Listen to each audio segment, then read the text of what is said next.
If you do a diagnostic cardiac catheterization, the patient usually goes home the same day. That's standard of care.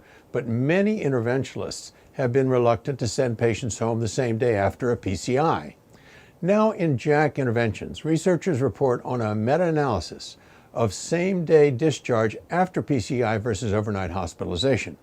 They searched the PubMed database, Embase, and the Cochrane Library for relevant literature and found 13 studies, of which 5 were randomized and 8 observational, of same-day discharge after PCI. The data were pooled using a random effects model. The primary outcomes were incidence of total complications, major adverse cardiovascular events, and rehospitalization within 30 days. Here's the outcome. More than 111,000 patients were pooled, and interestingly, the outcomes were similar for total complications for MACE and rehospitalizations. But now it gets interesting.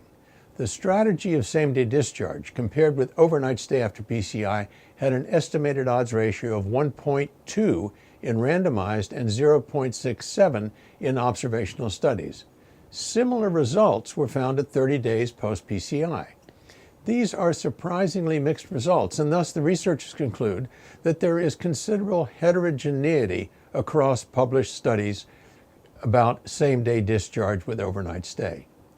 This, coupled with the low event rate, suggests that an adequately powered, multi-center randomized trial comparing same-day discharge with overnight stay would require a sample size of somewhere around 17,000 patients, which of course would cost a huge amount of money. But because of the low event rate found in this analysis, same-day discharge after uncomplicated PCI seems a reasonable approach in selected patients. In an accompanying editorial, Dr. Kriton Mavromatis points out that most patients had low-risk single-vessel disease. PCI was done in stable angina or low-risk acute coronary syndromes.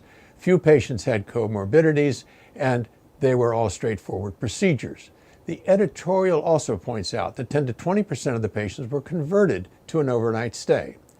My take on all this is that we are probably overdue for discharging selected patients after a straightforward PCI and letting them go home the same day. But we also need to be prepared to keep some patients who cannot safely return home until the next morning. I'm Peter Block, and this is a CardioSource Heart Minute.